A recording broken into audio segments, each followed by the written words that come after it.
This probably isn't our cabin. I mean, if they all look the same. What are you doing, young man? The hinges of the door creak open as the biting and cold wind rushes in. The snow briefly obscures your vision as it flurries towards you. Oh, I'll be honest too, I've been liking your company too. What I'm trying to say is, you could stay here longer, if you want.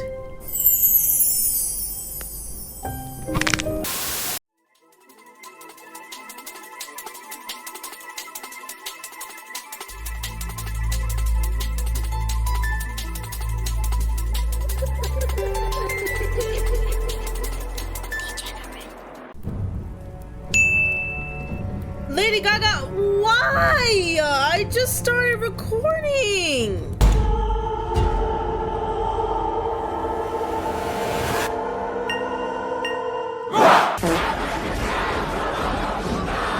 Hello, my loves. I'm Degenerate, and welcome to Chilling Devotion.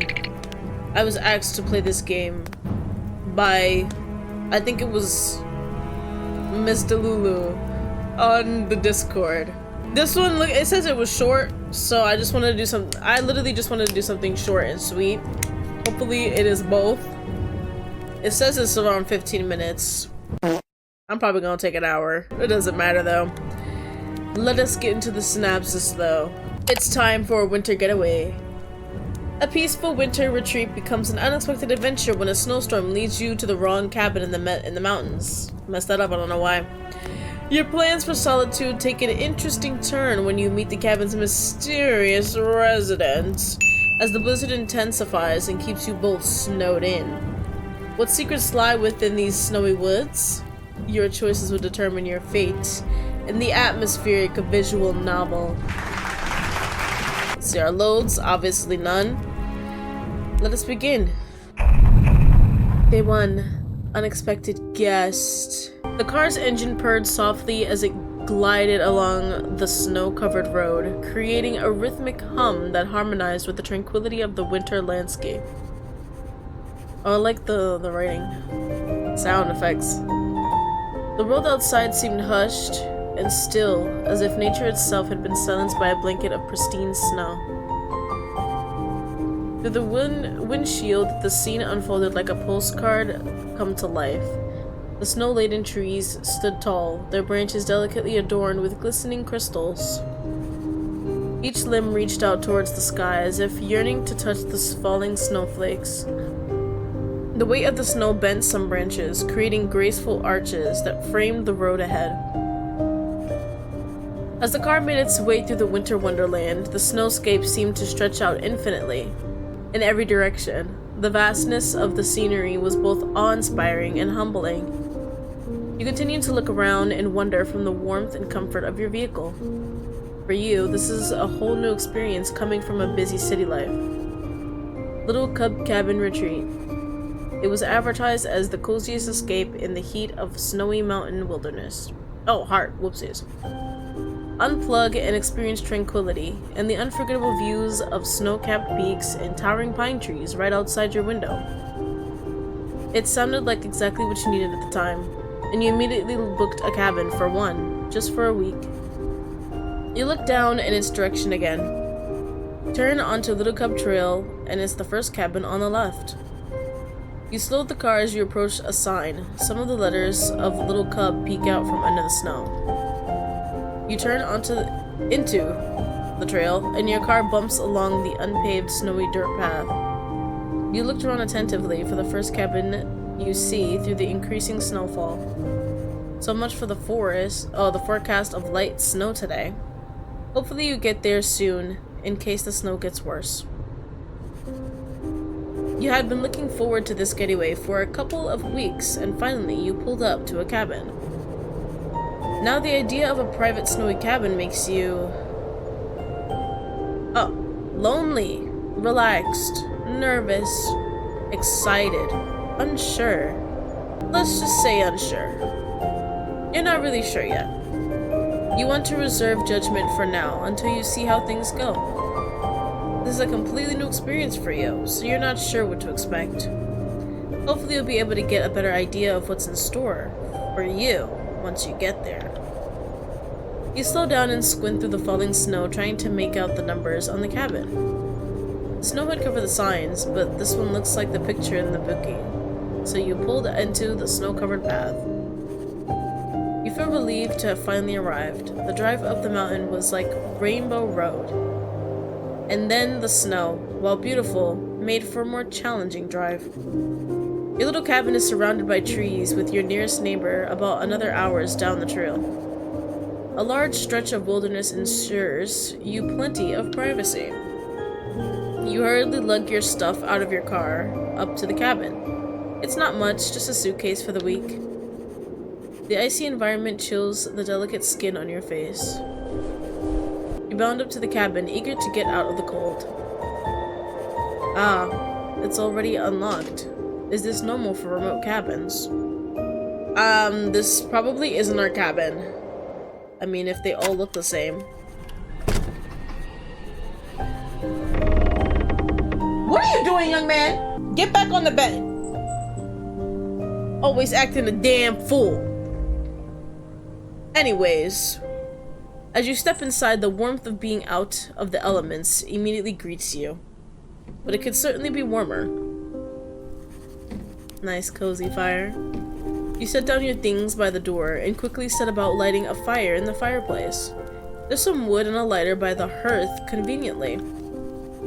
You take in the cabin's interior, and it's as cozy as described, if not a bit more messy than expected. Did they not clean up the place? There's stuff laid out on the table. Looks like the place hasn't been swept in a while, too. Yeah, this is definitely not the cabin. But it feels very lived in. I almost said live, why? And ready to move in. The warm glow from the hearth dancing across the rustic wooden walls and furniture was cozy and inviting. Some books are rested on the worn wooden table and shelves. You hurry over to inspect the tiny kitchenette, and you are pleasantly surprised that it's fully stocked. Oh. Wow, it looks like mystery meat and a lot of junk food. So that's pretty generous of the people running this place. You had expected to get food later in town when the snow let up. It's a bit of a drive, but there is a small town with a grocery store around here. Okay. You can look more closely around the rest of the cabin later. Right now you just wanted a warm drink. You look in the kitchen drawers and find a couple of options to choose from. What do you want to drink? Tea, coffee, hot cocoa. Obviously. Grab a packet for an instant hot cocoa. Then you find a pot and start to heat some water on the gas stove. Water? It's been a while since you've used one of these. You checked your phone and there's no signal. You do spot a landline on the cabinet if you need to call anyone. Been a while since you've seen one of those too. Another reminder how far from civilization you are. The pot of water simmers on the stove, and you pour some into a cup for your hot cocoa. I would have boiled some milk, but I guess there isn't milk in here. The smell of hot cocoa fills the room, and the warmth from the cup warms your frozen hands. The window rattles suddenly, and you jump from your thoughts. The snowing from earlier has really picked up into a storm now. A heavy fall of snow blurring the landscape out the window. The wind howls and rattles the windows again. The sharp, erratic bursts made you flinch every time. Snow now slams against the cabin in chaotic flurries. You wonder if the windows would hold against the storm's fury. It's a bit concerning, but it's a perfect contrast to the safety of the cabin.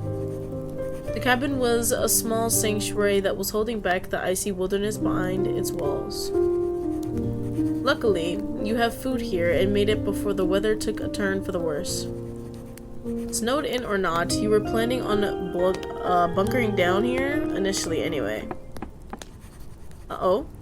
Just as you started settling in near the hearth with your hot drink, there was a knock on the door. You snap your head towards the sound and you feel your heart racing with fear. You weren't expecting anyone, and the thought of a stranger out here in the middle of nowhere during a snowstorm sent a shiver down your spine. But maybe it was the cabin host, or someone that needed help. You set down your drink on the table gently, and look toward the door. What will you do now? Open the door, ask who it is, stay quiet, and ignore the knock.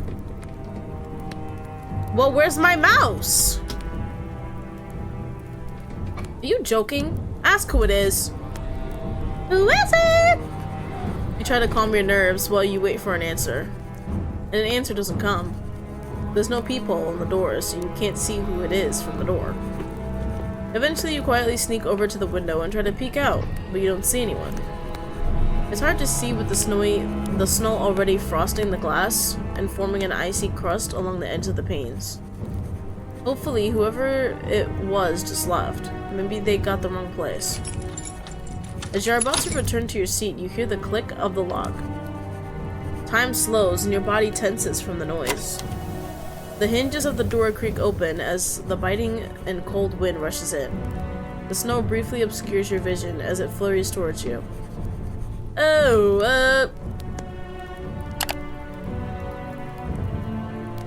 And there a tall looming figure looms over you before you can act. Your mind races with fear and uncertainty. Who are they? What do they want? You take a hesitant step back, your heart pounding in your chest. You wait for them to speak, to move, to do anything. But they just stand there, unmoving, like a statue. His eyes glint faintly as they're fixed on you. The intensity is heavy enough to make you shiver. You can't help but feel trapped under his gaze. As you're about to utter a word, the stranger's voice finally cuts through the silence. It's a deep voice that matches his intimidating form. There's a slight southern drawl to it. I'm not gonna do that. What are you doing in my house? Huh? The stranger's masked face remains unreadable as they shut the door behind them, sealing you both inside. The stranger pulls down his mask to reveal his face. He takes off more clothing. That's interesting. He begins dusting off the snow from his clothes and goes to hang up his overcoat by the door naturally. I'm Jim. This is my place. You stare speechlessly at this casual statement, as if he's not aware of the scare he just gave you. What's your name? What is your name? I'm gonna separately save it because I feel like the options before mattered. Maybe? It didn't even tell me how many endings there were, so... Whatever, I've made 2 saves. Who's gonna stop me? My name is D. He seems to notice your shock now and gestures for you to take a seat by the fireplace. You stiffly follow his suggestion and sit down in a chair with a creak. He takes off his hat and dusts off the snow before following you and taking a seat as well. You're both sitting by the hearth now. After your misunderstanding, you feel a mixture of adrenaline and embarrassment.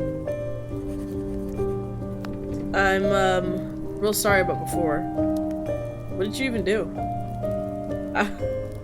Accept his apology. Scold him for scaring you. Apologize as well. I should apologize as well. I'm so sorry, I must have gotten turned around in the snow. It's okay, these things happen sometimes. You're a bit taken aback at the contrast of the man in front of you, and your first impression of him. I'm so confused about what happened. Jim thinks for a moment and speaks more quietly, maybe more self-conscious about how his voice sounds. His voice still comes out as a low rumble. Were you trying to go to that house? Oh, to that tiny bear house? Oh, you mean the little cub cabin? Then yes. Right, you went way too far down the trail then. Probably missed it with all the snow and pines. Easy to happen when the snow gets like this. Your face burned with embarrassment at your mistake and the whole misunderstanding. So much for a relaxing getaway.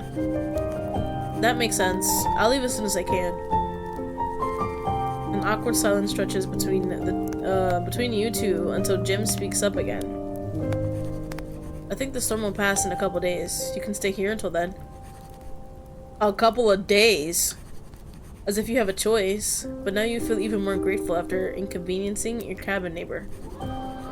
At least he seemed to be nonchalant about the whole situation. Thank you so much. Jim nods, a small smile tugging at the corners of his lips. It can get lonely out here sometimes, haven't had company in a long time. You nod back, feeling a bit more at ease now that you know he's not some deranged stranger. If anything, you were the stranger in his house. Now. And yet he's being so welcoming. Jim gestures to the pot on the stove and gets up from his chair. I love some hot cocoa too after all of that. Want your hot cocoa reheated since you've helped yourself to some already? You groaned at any reminders of your unfortunate beginnings here, then you smiled gratefully. Sure, thanks. Things are still pretty awkward, but it was kind of sweet that he was trying to be a good host. Oh, and feel free to put your things in the spare room. Over there. On your right. My room's the one on your left. It's not much, but you're safe here. Okay. You smile at his reassurance and move to take your things to your room while he reheats your drink. The room is small, but just as cozy as the rest of the cabin. Simple, with its furnishings. That's all you need. It's minimally decorated, like the rest of his cabin, but it has a bed, a nightstand, and a lamp. And now it has your suitcase and belongings in a corner. That might be an issue. You sit down on the bed with a creak. The bed feels impossibly soft beneath you, urging your tense muscles from earlier to uncoil. You let out a long breath, and your hand traces absent-mindedly over the quilted blanket. Its fabric is worn, but comforting. What a situation. You hear the muffled clattering of Jim in the kitchen, and snow battering against the walls. This was not what you had expected at all, but hopefully, it'll be okay. Your hot cocoa is ready. Jim's voice from the other room pulls you from your thoughts. And you get up to join him. Okay. The creaking is gonna be an issue. You sit across from Jim as he hands you a reheated hot cocoa. Jim cradles his own mug in his hands, savoring its warmth before taking little sips. His posture is more relaxed, but still seems a bit shy. You get a better look at him now that things are less intense. His hair is damp and disheveled from the snowstorm, and he keeps it pretty long. Bombastic side eye. Uh-oh. His eyes flick to you occasionally before glancing back down at his drink. Sorry, I'm not used to having company, I guess. What do you do? What do I do? Ask him some questions. Continue the silence. Ask him if he'd like to talk or stay quiet. Let's ask. That's alright. I'm quite the unexpected guest right now. What would you prefer? We can just enjoy the silence if you'd like. Oh, well, of course. I don't mind not talking. But since this is a bit of a special occasion, I'd like to try talking. Okay. If that's alright with you. I'm not really sure where to start, though. Jim looks at you expectantly. He's hopeful that you'll start the conversation. So... Yeah! What were you doing outside just now? Do you live out here all the time? The storm seems pretty rough. What do you do out here? You said you don't see many people around here. You're done asking questions. What were you doing outside? Just checking some traps I set out in the woods nearby. Traps? What do you mean? Traps for small game like rabbits and such, mostly. Nothing in the traps today, probably all hiding from the storm. Oh, I see. That would explain the mystery, though the mystery game meat in the fridge. So, do you live here all the time? Oh, do you live out here all the time? Speak? He glances at you and then answers while looking into the fire. Used to be, not all of the time. Just when I needed to get away. But now, yeah, this is where I live. His voice is steady, but there's something vulnerable in his tone, like he's not used to explaining himself. Get away from what? Everything? The noise, the people, it's just too much. I understand. Me too. I don't get that. I get that sometimes. I understand. You nod, feeling a strange sense of understanding. I get it. It's why I wanted to come out here too. Just needed a break from it all. I wish I could be away all the time, but I have responsibilities. Jim's lips twitched into a faint smile. For the first time since talking, his gaze holds yours for a while. And instead you end up in the wrong cabin. Your cheeks warm as you let out a soft laugh. Yeah, not exactly the peaceful getaway I had in mind. Haha. You're surprised by the rich depth of his chuckle, despite how he tried to quiet it. You sense a pleasant warmth through you. Well, I guess it's not every day you accidentally break into someone else's house. The initial tension between you is melted away as you both laugh about it. I hope you do get what you came here for. You can't help but smile at his gentle words. So, the storm's pretty rough. Wait, was this here before? What do you do out here? We kinda already asked that, no? You said you don't see many people around here?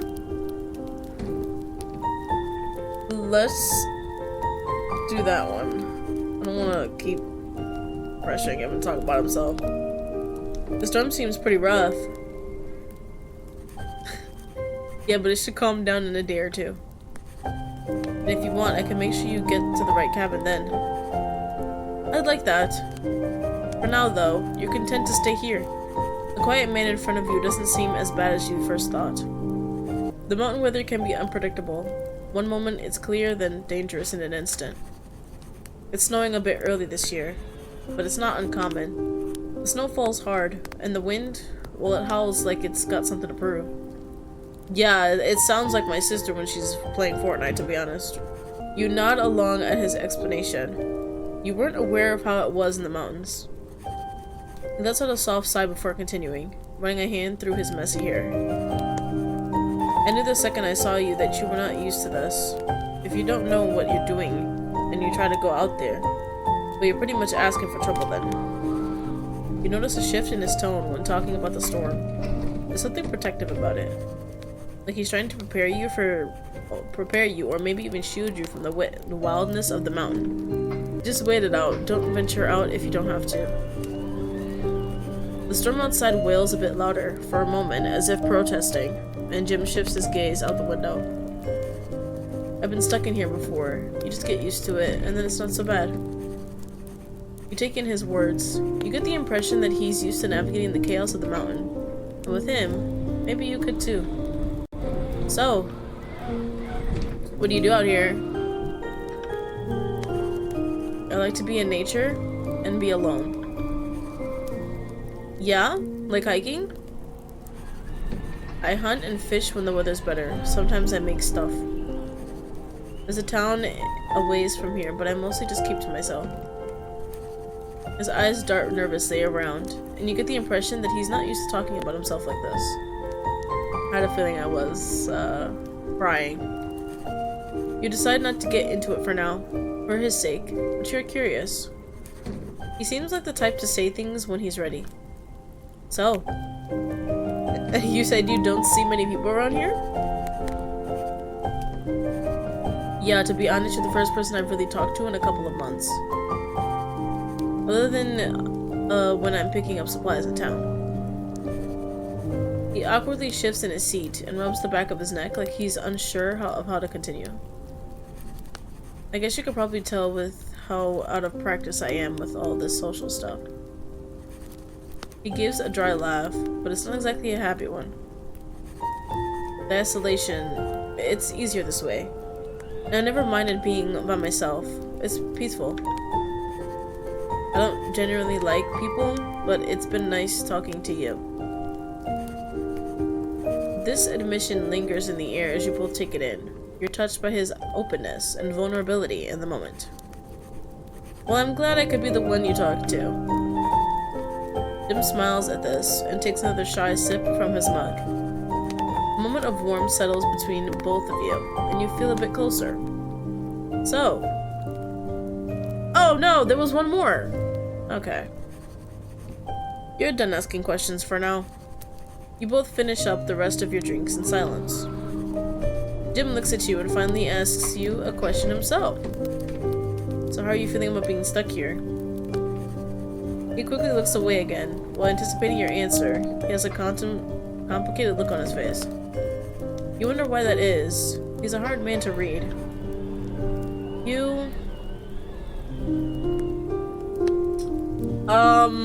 Yeah. You like it here so far, but look forward to leaving. You can't wait to leave and get away from this guy. Goddamn! What? It was so bad so far. You would like to stay here longer.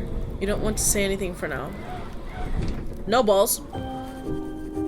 I actually really like it here. I could see myself spending my whole stay here, honestly. Too nice having you as company. Well, I'll be honest too, I've been liking your company too. What I'm trying to say is, you could stay here longer, if you want. But you don't gotta decide now, and maybe your feelings will change. Although I'm happy you feel that way right now. You smile at his flustered, but sincere response. You guess you'll have to see how things go. Jim looks back into the flickering embers of the fire, and seems to be weighing your response in his head. You wonder what he's thinking, but you can't bring yourself to interrupt his thoughts. You ultimately look into the fire too. The dancing flames lull you into its trance as your mind wanders. The time flows as the sun disappears from the sky, and you both are left with a dying fire. At some point, you find yourself watching him, sorry. His features are softer in the firelight, warmer too than before. He looks much more friendly now that he's taken off his outerwear, and is relaxing in his more casual outfit. He doesn't seem to talk much, but his voice carries a quiet intensity. Like every word matters. He glances at you and catches you staring. Uh-oh. You quickly look down at your empty mug, feeling the heat rise in your face from being caught. He doesn't say anything at first, but now you feel him observing you back. What? Nothing. You're handsome. Sorry. Sorry. Ow! Why is nothing also a heart? But should I stir this pot? Let's stir it, actually. I was just thinking how handsome you are. You know, just... You know?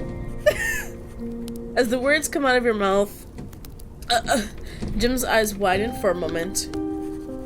His cheeks flush a soft shade of red, and he shifts awkwardly in his seat, and looks back to the fire as if it can offer him some comfort. Thanks. You're so welcome. Now say I'm pretty? Yeah. He clears his throat and then raises his gaze slightly up to you again. I, don't really get called that a lot. There's something incredibly endearing about his genuine nervousness. But, I guess I'll take it. It's very nice of you to say. He lets out a slow breath and glances at you. You're not so bad yourself, you know. I guess he just said it in his language, it's fine. Jim looks into his empty mug, now cold. Well, I think I'll call it a night. Okay. Jim gets up and holds out a hand to take my empty mug from me, too. Trying to be a gracious host to you. Oh, thank you. How kind of you. You give him your cup, too, and his lips curve into a small smile. He walks to the kitchen and places both your mugs in the tiny sink. With a clink. Jim goes over to the hearth and puts out the rest of the fire before heading to his room. You get up and walk over to your room. You peer out to Jim, closing the door to your room. Alright, our room. Jim lingers by his door and glances back at you. Okay, well, good night. Good night. Your door creaks. Everything is creaking. As you close it all the way, and you turn towards what will be your room for the next couple days. That was much nicer than how your first meeting started.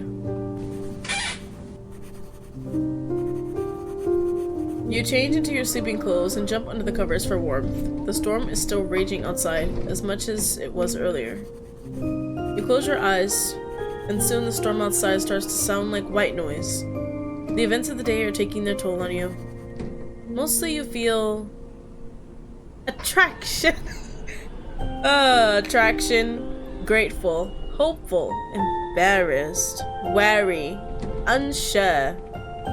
Let's go for attraction. We're gonna keep stirring this pot.